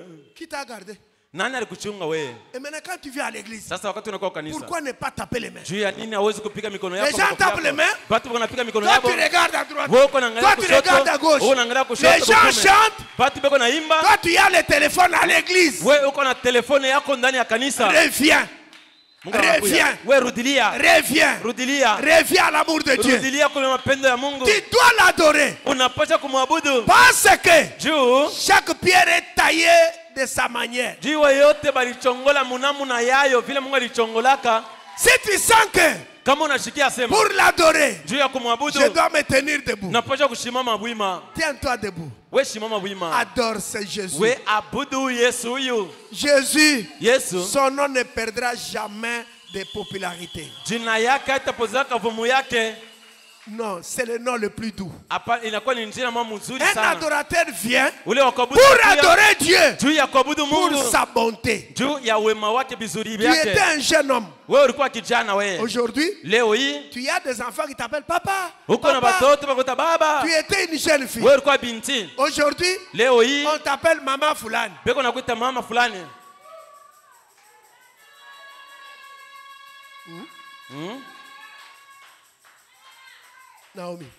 Naomi. Il n'y a pas longtemps, il n'y a pas longtemps, tu étais une fillette là-bas, non? Aujourd'hui, ici, tu as des enfants. Et quand tu vois l'homme, c'est chéri. L'homme vient de l'autre côté. Toi, tu viens de l'autre côté. Arrivé ici, Dieu te donne un mari. Pourquoi vous oubliez ces choses? Pourquoi? Qui a fait de vous ce que vous êtes? Chez vous, on disait que vous n'allez pas, vous n'aurez même pas le mariage. Aujourd'hui, vous êtes mariés. Qui vous a donné ce mariage? C'est Jésus-Christ. Et vous, si vous n'avez pas encore eu le mariage, c'est Dieu que je prêche. Il est réel. Même si tu n'as pas encore eu le travail, crois seulement. Tout est. Et vous aurez le travail au nom de. Nous allons construire le tabernacle. Nous allons construire avec vous. Avec vous. Et vous verrez la main de Dieu. Un adorateur, il prend tout son temps pour adorer. Ce n'est pas les gens chantent. Toi tu ne chantes pas. Même si tu ne connais pas les cantiques. Tape les mains. Pika makofi yako, mikono yako. Frère, banduko, à un moment donné nous sommes des ingrats. Mwakati mwa hivi tunakosa shukurani. Tu dois être à mesure. We unapasha kuwa na uwezaji. Tu te tiens debout. We unashimama bwima.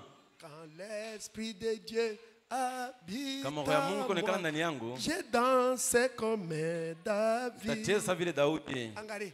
Il y a des frères ici, dans leurs jambes là, il y avait les ndombolo comme vous n'avez pas été. Et dans leurs jambes aujourd'hui, il y a la danse des Nigériens comme vous n'avez pas été. Mais arrivé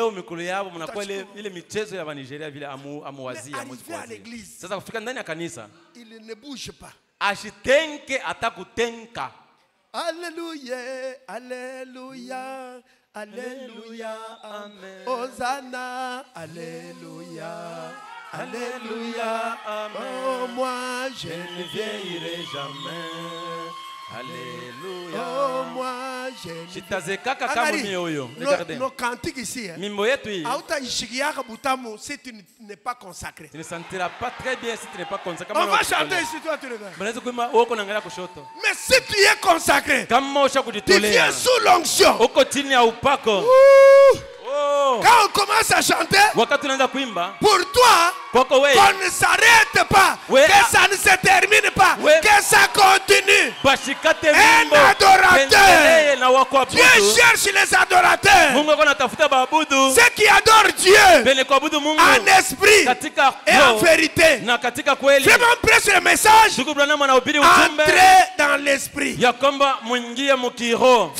lorsque tu es déjà entré en esprit, pour toi, si on dit que le Seigneur vous bénisse, Ah, un petit Pas moment. capable. Un petit moment comme ça. Prédication énergie, pas Ah, capable. la Parce que prédication- tu es déjà entré dans l'esprit. Juu ya nini? Kwa sababu uko sha kuingia mkiroho. Mais si tu n'es pas entré dans l'esprit, Kama uko mwili wako mkimwili, hauna mkiroho. Ah. parfois tu somnoles même. Mara nyingine uko na bungila kubungila kusinzia. On a maladie du sommeil. Toi, tu as la maladie du sommeil. Toto va bien devant Bukari. Un enfant qui est normal devant les foufous. Et on a piqué bicho mon foufou. Et on a sinzia. Et à un moment donné, Wakati mo ni una. anataka mgone unsomo. Ana tanta mole musomo mole. Anaanza kulambula. Ali anaanza kulamula njoo Huyu kwa na mtoto ana bungila. normal. Ule mtoto ule cet enfant n'est pas normal. Vous êtes avec moi? Mungu Dites ananifuata. d'abord amen. Mwitike kwanza amina. Frère Branham dit, Ndugu mama anasema une hivi. femme avait son bébé. Mwanamke mmoja alikuwa na mtoto yake Elle est mchanga. entrée dans un magasin où on va les jouer. Ye aliingia kafashi mule magazini alikuwa anaonyesha vile vichezesha. Elle a pris un jouet. Ye anabeba kichezesha moya. Bébé, Anamuuliza mtoto. le bébé regardait ailleurs. Ule mtoto anaangalia fashi nyingine. Elle a laissé les jouets. Ye Elle est anaacha allée prendre kichezesha. l'autre jouet. Anaenda Bébé, kuweka kingine. le bébé ne regarde pas les jouets. Le bébé regarde ailleurs. Elle a jeté les jouets. Elle est sortie. Elle est allée voir le docteur. Cet enfant ne va pas bien. Le docteur dit pourquoi? Parce que les choses qui attirent les enfants. Mais lui n'est pas attiré par ça. Les choses qui attirent les enfants.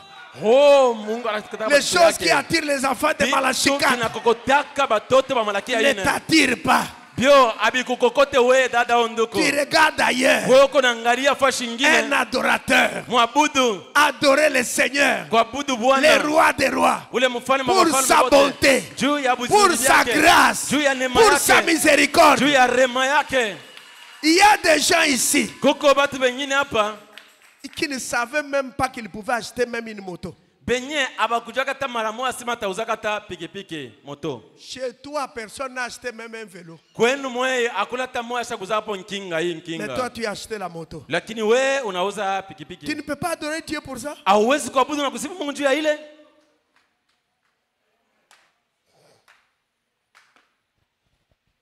Écoutez. 72. C'est comme une offre d'amour. Si vous sortiez avec une jeune fille simplement parce que vous savez que c'est un devoir, ou si vous sortiez avec un garçon quand vous étiez jeune, kama wewe unatoka tu na binti njoo na wasema ni pasho yako kutoka au ulikuwa unatoka na kiana wakati ulikuwa na kiana mwe wakati ulikuwa kiana. Maman veut que je sorte avec ce gars-là. Mama anapenda nitoke na ule kiana ule. Mais je ne peux pas le supporter. Lakini mimi siwezi kumvumilia. Vous ne recevez rien. Lorsqu'il vient vous voir, c'est la même chose par rapport à la fille vis-à-vis du garçon ou par rapport au garçon vis-à-vis de la fille. Vous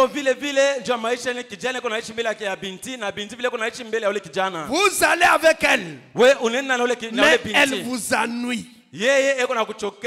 Maman veut que vous alliez avec elle parce que c'est le genre de fille que maman aime. Mama anapenda utoke aende na yule binti juni aina ya babinti benye mama anapendaka. Voyez-vous?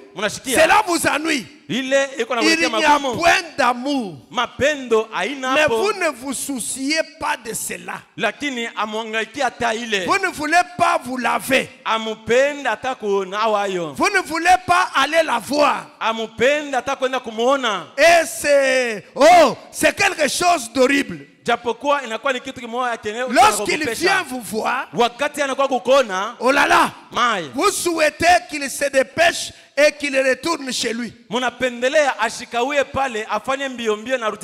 C'est la même chose avec vous lorsque vous dites,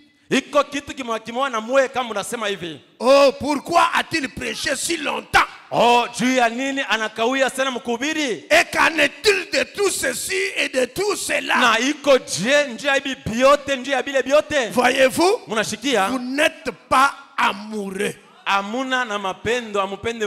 Mais quand vous vous accrochez vraiment à chaque parole, comme l'Esprit vous en a averti ce matin, voyez-vous, s'accrocher à chaque parole. Il se peut que ce soit ce dont il vous a parlé. Tenir bon. C'est la vie éternelle. Chaque parole de Dieu, c'est une joie, c'est une joie, c'est une joie que d'aller à l'église en toutes circonstances.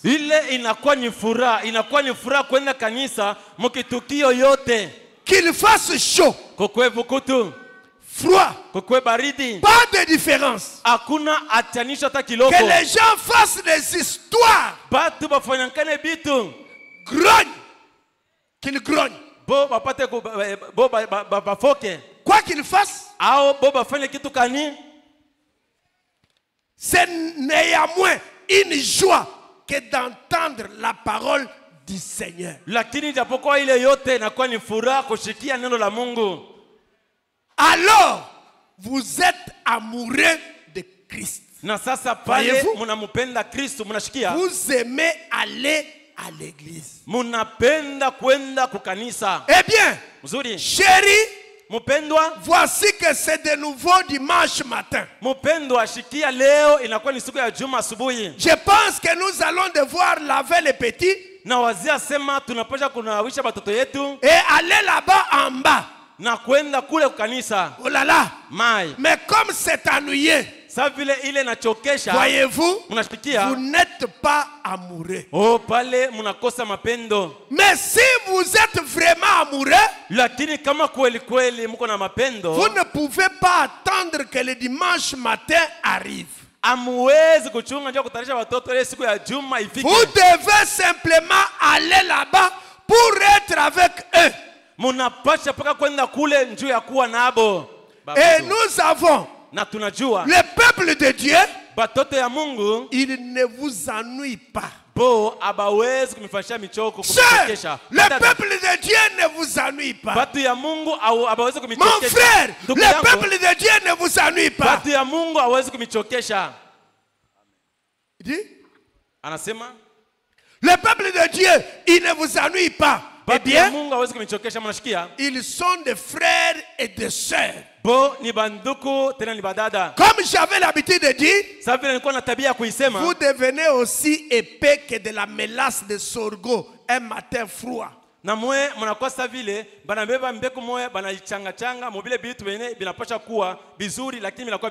Elle ne coule pas. Elle reste compacte. Vous savez, elle adhère bien. Eh bien, c'est une expression rude, mais c'est là, c'est afin d'essayer de vous faire savoir ce que j'entends. Vous voyez? Collez-vous ensemble. Et plus il fait froid, plus il colle. C'est ainsi que ça devrait être avec nous. Puis il fait froid. Plus il fait froid. Lorsque les amis terrestres vous abandonnent, alors attachez-vous à lui encore plus fortement. Amen. Vous avez grandi avec un ami, il vous a abandonné, vous commencez à pleurer. Frère Branham dit, ne dites pas, oh chérie, c'est de nouveau dimanche matin. Nous devons aller adorer. Comme c'est ennuyé. Et frère Branham dit, vous allez dire, pourquoi a-t-il prêché ça? Il monte, il descend. Au lieu de rester à la chair, lui il descend. Il descend pourquoi? C'est ennuyé vraiment. Et frère Pierre aussi, les mêmes chansons, les mêmes chansons. Les mêmes chansons. Oh, prions, prie. Oh, Dieu va vous bénir, amen. Les mêmes histoires, les mêmes histoires. Frère Branham dit, c'est comme quand vous étiez un jeune homme. Si un jeune homme dit, sa mère veut que le jeune homme ici puisse commencer à fréquenter cette jeune fille. Mais lui, n'aime pas la jeune fille. Quand la jeune fille arrive pour le voir, il ne sait même pas encore laver, il traînaille là-bas. Son problème est que la jeune fille s'ennuie et qu'elle parte. Vice versa. Pourquoi? Parce qu'il n'y a pas l'amour. Il n'est pas amoureux. Ou la fille n'est pas amoureuse. Il en est de même avec Jésus. Si vous aimez Jésus, vous n'allez pas poser des conditions. Avant que je parte à l'église, il faut que j'aille la lotion ici. S'il n'y a pas de lotion, nous ici, nous avons prêché la parole avec des babouches aux pieds. On se lave sans savon. On part à l'église. Même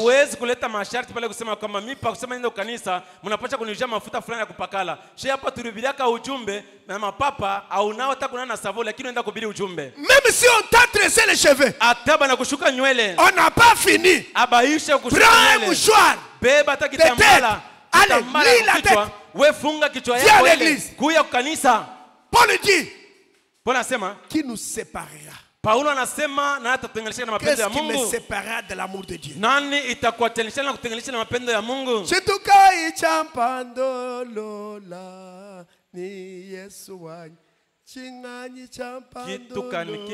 Qu'est-ce qui vous sépare là?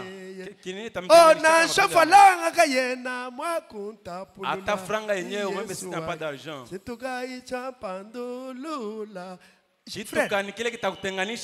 Qu'est-ce qui va te séparer de l'amour de Dieu? Quand tu n'aimes pas Jésus, c'est pourquoi tu te comportes comme tu fais. Si tu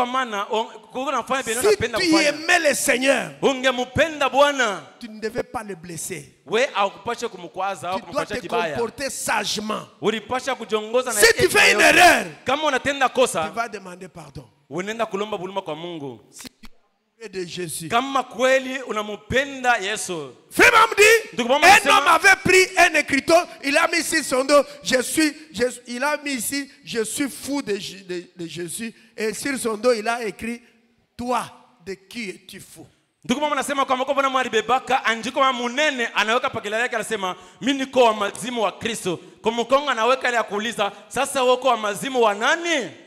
Je n'ai pas honte du Seigneur. Non, non. Et ce que nous aimons dans les uns et dans les autres, ce n'est pas parce que nous sommes quelqu'un, mais c'est le Christ qui est dans les uns et dans les autres que nous aimons.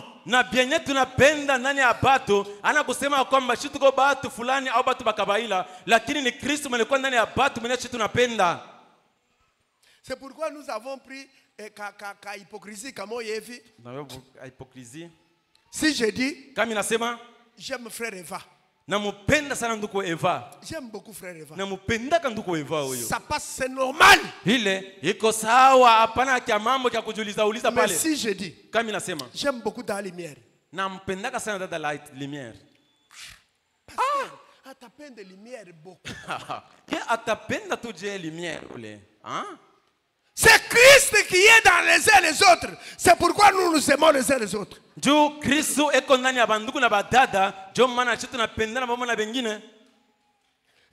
que nous aimons dans les uns et dans les autres, ce n'est pas parce que nous sommes quelqu'un, mais c'est le Christ qui est dans les uns et dans les autres que nous aimons.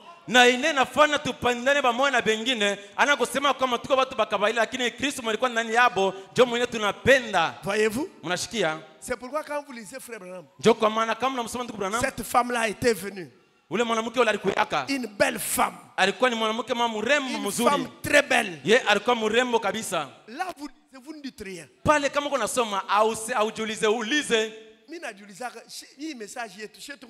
Moi, je me demande ces messages si nous les comprenons comment. C'est pourquoi si quelqu'un n'est pas né de nouveau, je comprends quand toujours les mauvaises idées. Si je dis vraiment, j'aime beaucoup nègre. Pasteur a tapé de sana nègre. Nègre, c'est la femme d'autrui. Oui, papa, oui. C'est papa ici. Papa Bopi. Vous me surveillez bien.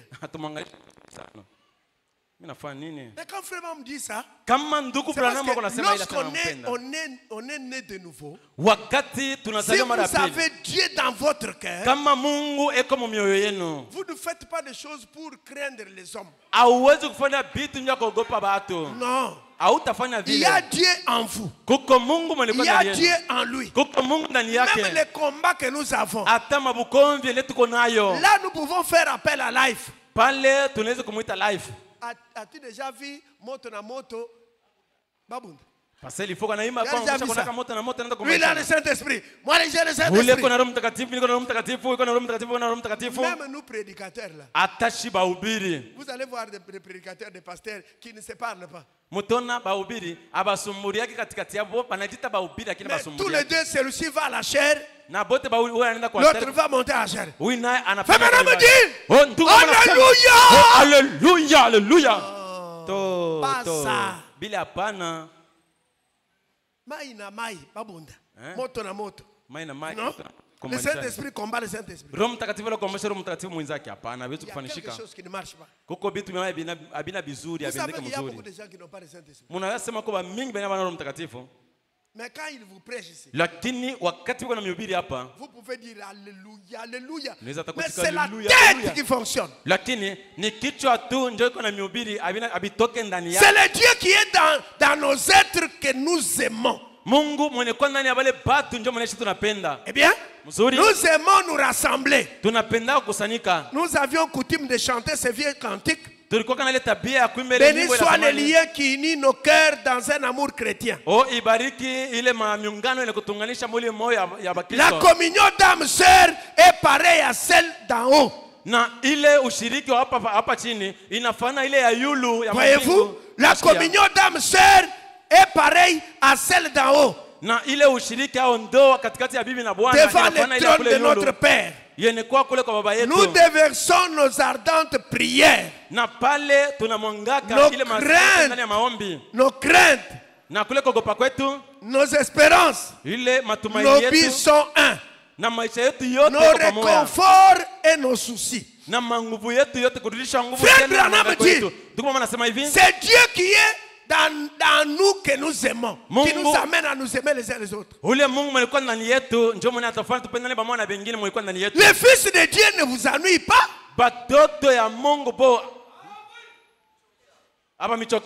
Fils de Dieu ne vous ennuie pas. Si vous aimez Dieu, comment vous pouvez aimer Dieu que vous n'avez jamais vu? Alors que le frère qui est à côté de vous, vous ne lui adressez pas la parole. Vous croyez quel Dieu? Vous êtes assis là-bas. Même vos parents, vous ne parlez pas avec eux. Et vous avez même le courage de dire, il m'avait déjà mis au monde, et il ne va pas encore me retourner dans son ventre.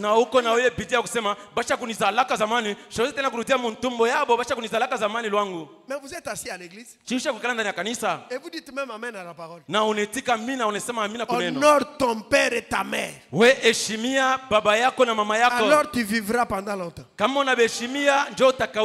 ton père tu ne le respectes pas. Toi ta mère tu ne l'honores pas. Toi tes grands frères tu ne respectes pas. Toi ta belle famille tu ne respectes personne. Ton beau-père c'est un petit garçon. Ta belle-mère c'est une petite fille. Tu n'as de considération pour personne. Parce que tu es devenu quelqu'un. Mais souviens-toi, il y a un Dieu qui t'interpelle. Nous aimons les uns les autres. Parce qu'il y a Dieu dans Héritier. Il y a Dieu dans Papa Kande. Il y a Dieu dans Eva. Il y a Dieu dans Néphile. Il y a Dieu dans Bonker. Il y a Dieu dans Docteur. S'il y a Dieu dans ces gens, et le même Dieu est à moi, comment on ne peut pas s'aimer? Mais en tant que des hommes, quand on fait une erreur, on arrange. Il y a des gens, il a 32 ans, il a 30 ans, eko na miaka 3. Mais il est prêt à se bagarrer tout le temps. Lakini eko tayari kama anamchokoza kukombana wakati yote. Lui-même au centre-ville. Ye mwenyewe kule ku centre ville. Si on le taquine. Kama banamchokoza tu. Karibu atoshe nkochi njubu konvi bwanze. Tu me connais bien. Non frère. Oh, apana ndugu acha. Comment tu peux dire que tu aimes Dieu que tu n'as jamais vu? Je, unaweza kusema kama unampenda Mungu mwenyewe anaonaka hapo? Tu n'adresses pas la parole à tel. We hauwezi kusumulia mtu fulani. Même si un frère venait dans cette église. Hata kama ndugu anakuwa mwa kanisa. Même si une sœur venait prier dans cette église. Hata dada anakuwa kwa mwa kanisa. Si elle change de tabernacle. Kama anabadilisha na elle part prier dans l'arbre vert tabernacle. Ye anaanza kwenda koma mule arbre. Toi tu la croises. We unakutana naye mbalabala. Dis-lui shalom. We umutakie amani. Dis-lui shalom. Umweleze amani dada ndugu. C'est notre frère. Oh, ye ule ni ndugu yetu. Si tu l'envoies en enfer. Kama anamtuma mwadesi. Un jour de la dédicace, siku moja akutolea kanisa, il vient.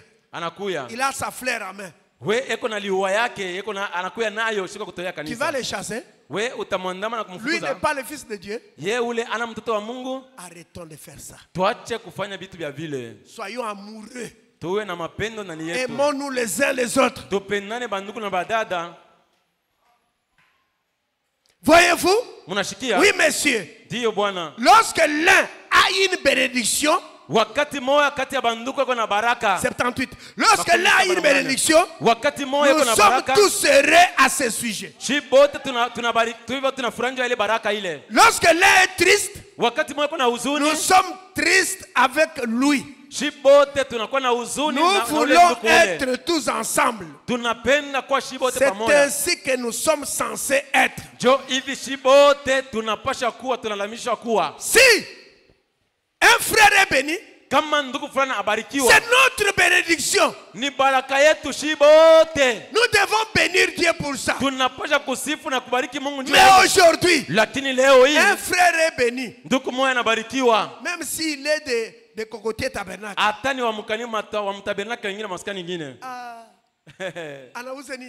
Qu'est-ce qu'il a? Il a payé quoi? Les frères m'ont bien. Ah, les frères, il faut les surveiller bien. Ah, parce qu'avec ces camions ici, ça vient de la sorcellerie. Si quelqu'un paye une moto, c'est ça. Quelqu'un paye ses mains. Quelqu'un paye une parcelle. Voiture, yadao. Quelqu'un paye une voiture. Muta camion, yadao. Si quelqu'un paye un trac, yadao. Quelqu'un paye un trac. Je vais plus loin. Muta babouche, yadao. Quelqu'un paye seulement les babouches. Auza kangoch, ni kadao. Quelqu'un paye seulement une veste. Auza chemise, ni chemise, yadao. Est-ce que Dieu lui ne bénit pas? Eti Mungu ye abariki yake yeye. Pourquoi Yadao? Oh Yadao. Toi aussi, quand tu vas acheter la voiture, quand les gens vont dire Yadao, tu vas commencer à maudire les gens. Mais c'est ce que tu as dit aux autres. Ils sont jaloux. Si quelqu'un est triste, sœur, la sœur là ne prie pas ici. Même si elle prie dans 48e communauté, elle est éprouvée. Là-bas on pleure. Toi tu es ici. Tu es sa voisine. Tu demandes aux enfants de mettre les boomerang dehors. On met la musique. Il dit où on a chaise. Toi tu danses même. Ah on a chaise, on a kalanga Thompson, on a chaise. Et tu es de griller même les Thompson. Oh Mungu wetu Abraham. Oh notre Dieu d'Abraham. Ce n'est pas correct. Il est aina muzuri. Ce n'est pas bien. Aina muzuri dada ile kunafanya. Parfois vous faites des choses comme ça, vous pensez que ce n'est pas bien. Mara nyingi unafanya vitu unaona sasa ni muzuri, haiko muzuri. Un frère du message est éprouvé. Qu'il soit de cette église ou d'une autre assemblée. Même si aujourd'hui nous avons une nouvelle formule. Si un frère est éprouvé ou une sœur est éprouvée, comme aujourd'hui, après culte, nous allons tous. Nous nous mettons là. Après 30 minutes. Pakirio abalakaki. Ah non, non, ici on ne peut pas promettre que je pars. Hein. Kaloko, tout celui-ci sort d'ici. Après un temps, il n'y a plus personne. Arrêtons de faire ça. L'amour de Dieu au dernier jour ne restera que dans le cœur des élus. C'est ainsi qu'Israël était censé être. Mais c'est devenu pénible. Oh, cette espèce de pain. C'est pain d'ange. Eh bien, qu'est-ce qu'on s'en moque de ces misérables pains? Nos âmes sont dégoûtées de ces choses et tout va mal. Et cette espèce de manne qui tombe chaque nuit, eh bien, nous préférerions avoir de l'aile et du poireau de l'Égypte. Tutapendelea tupate kuwa na maziwa na ile matunda mzuri ya kutoka Misri. L'ail de l'Égypte et les poireaux. Ile mama ile ya ku Misri, maai. Voyez-vous? Leur cœur n'était pas prêt pour le voyage. Njoo ya nini mioyo yabo haikuwa tayari njoo ya safari. Écoutez. Mushikie. Paragraphe 80. Kifungu cha 10. Et lorsqu'un homme ou une femme commence à se plaindre au sujet d'aller à l'église, et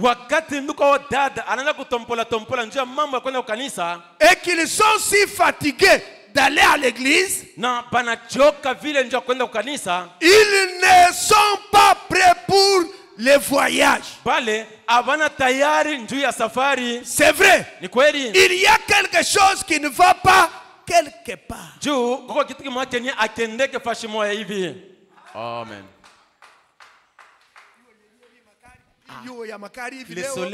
Le soleil tardant, vraiment, le soleil ce qui est tardant comme ça, avec la pluie de ces derniers jours ici. Moi ici, je suis même fatigué. Lorsque tu commences à te plaindre pour aller à l'église, tu n'es pas prêt pour le voyage. Or, l'enlèvement est là. Que nous ne voulions pas, il y en aura un. Mais nous venons à l'église pour emmagasiner la parole, adorer le Seigneur, une maison de correction, et nous devons manger, parce que quand nous sortons de ces lieux, nous sommes aux prises aux démons. Il faut la parole pour nous aider. C'est ça l'arme que Dieu a donné à son église. Mais si pour venir à l'église, il fait très chaud, Frère Branham dit qu'il fasse chaud ou froid, c'est pour nous un devoir d'aller à l'église. Un chrétien qui lui mercredi, il ne parle pas de l'église. Les gens viennent à l'église, il est 16h, toi tu entres, tu dors. Vendredi, tu ne viens pas. Et tu viens dimanche, ça, comme si tu vois les gens comme s'ils ne voient pas. Regarde les autres, ceux comme s'ils ne voient pas, comme s'ils ne voient pas. Cette fière-là se terminera un jour, Dada. Une fille de Dieu vient adorer le Seigneur par amour. Binti wa Mungu anakuwa kuabudu Mungu kupitia mapendo. Venez à l'église mercredi. Mkweo kanisa siku ya tatu. Venez à l'église vendredi. Mkweo kanisa siku ya tano. Venez à l'église dimanche. Mkweo kanisa siku ya juma. Frère, banduko, comme nous allons commencer la construction, sa vile tanza ile majengo, soyons en prière. Tokuwe mu maombi. Venez en prière. Mukuye, venez jeudi prier. Mukuye siku ya ine njo kuomba. Vendredi venez prions. Siku ya tano tuwe nous allons commencer la construction, ça n'a jamais été une chose facile. Tutanza ile majengo ayakuwa kitu teketeke. Satan va combattre ça de toutes les mille manières. Shetani atakomanisha ile manamna ya mingi kabisa. Mais si vous êtes distrait, kama mshakulenganishwa, Fulani a fait un accident. Fulani est malade. Fulani vous demande, qu'est-ce qui arrive? Attention. Il est temps d'aller à l'église. Venez à l'église. Qu'est-ce que vous direz Dieu? Écoutez maintenant. L'eau du rocher.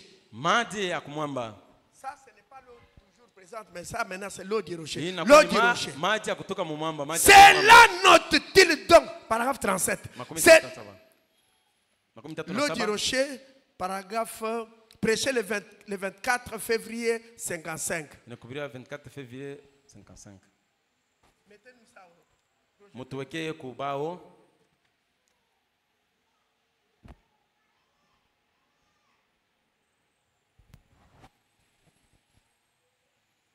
Ok. Muzuri. Lisons ensemble.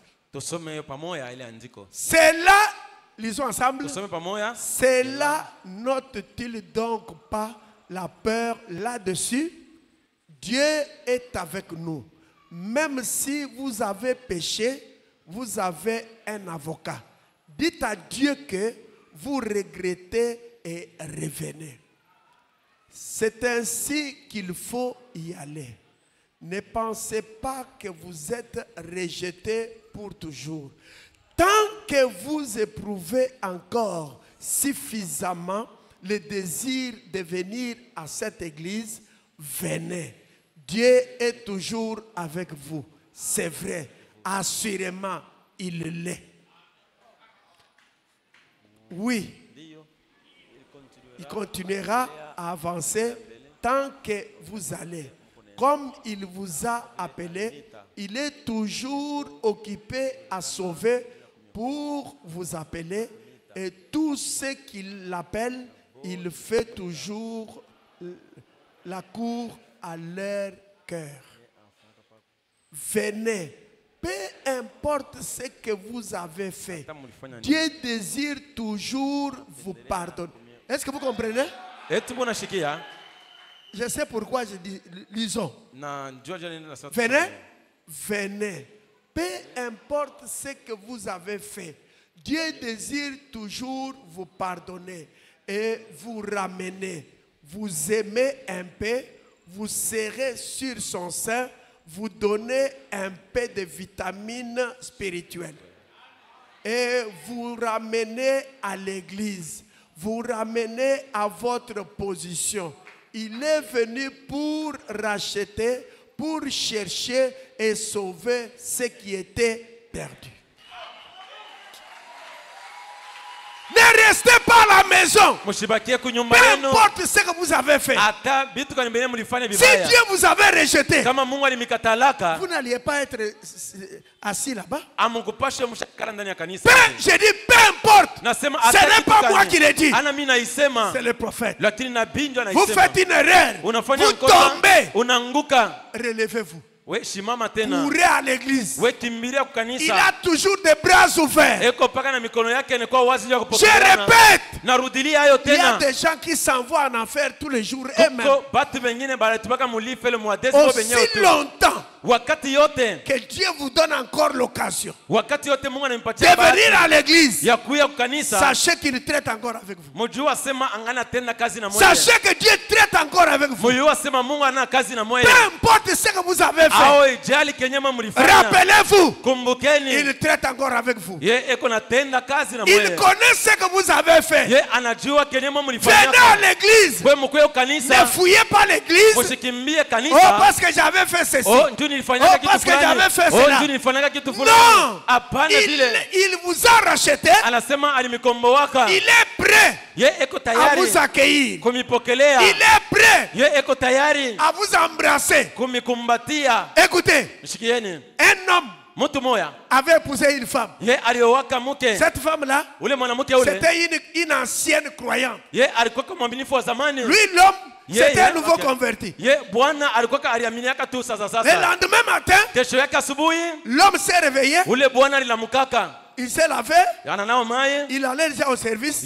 Pendant qu'il est sorti, sa femme est restée juste au seuil de la porte, en train de l'observer comment il partait. L'homme fait quelques mètres. La femme lui dit, écoute-toi chérie. Écoute-moi bien. Si là où tu pars, si tu tombais, relève-toi. Reviens à la maison. Ne reste pas là-bas. Reviens à la maison. Tu trouveras la même femme qui t'a aimé. Et je vais t'aider. Dieu dit la même chose à toi. Si tu partais au campus, si tu voyageais, si tu tombais, reviens à l'église. Cette femme-là, la femme, c'est le type de l'église. Reviens à l'église. Le Seigneur va t'aider à travers sa parole. Ne reste pas loin de l'église. Même si tu tombais, relève-toi. Cours vite à l'église. Maintenant, nous terminons avec la parabole que vous connaissez. Cet enfant a mal fait. Le fils prodigue, il a mal fait. Il a gaspillé les biens que son père lui avait donnés. Maintenant, il a commencé à mendier. Il a trouvé un travail qui n'était pas correct. Il mangeait la nourriture même des porcs. Un jour, étant retourné en lui-même, moi ici, j'ai cru le message. J'étais encore jeune.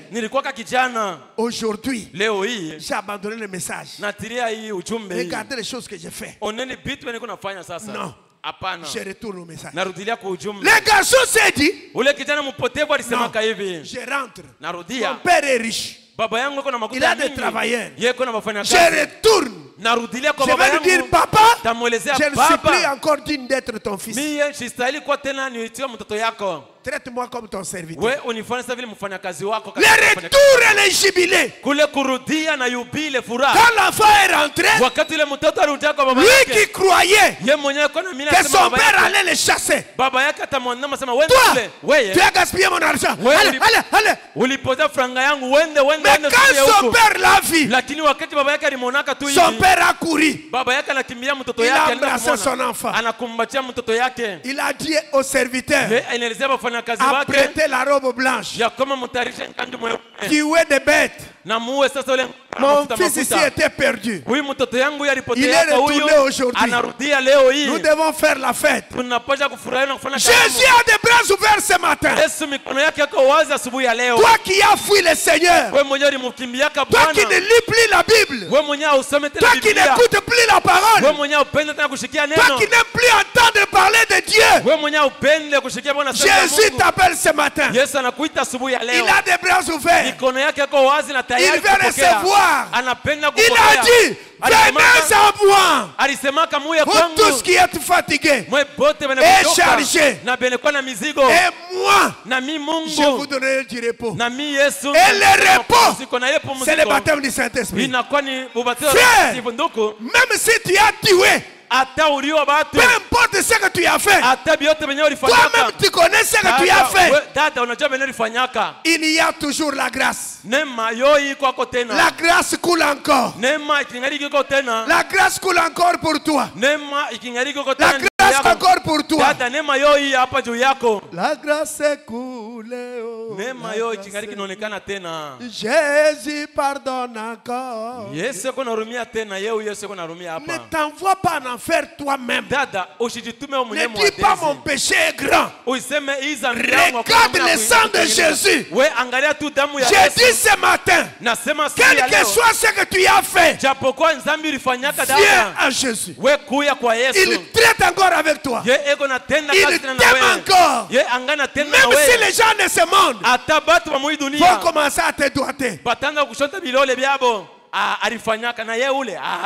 lui, il a le dernier mot. Frère, ce qui compte, ce n'est pas ce que ton ami a dit. Ce qui compte, ce n'est pas ce que ta voisine a dit. Ce qui compte, c'est la vie du maître. La vie du maître. Le maître te dit ce matin. Le maître te dit ce matin. Peu importe ce que tu as fait, reviens.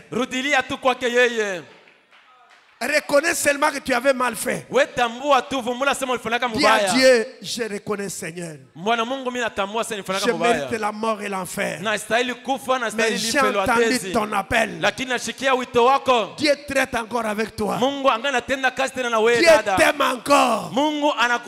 Viens à l'église. Dieu t'aime encore. Que personne ne te trompe.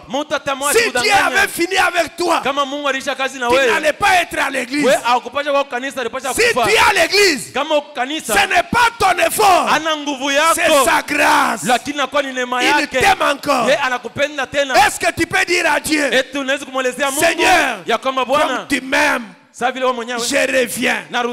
Tu n'as jamais pris la décision d'être baptisé au nom de Jésus-Christ. Tu regardes ce que tu as fait. Ne regarde pas ça.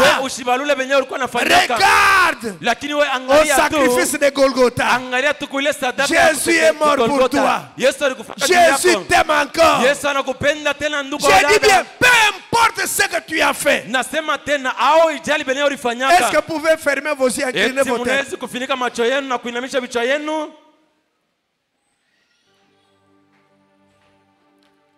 Qui n'a jamais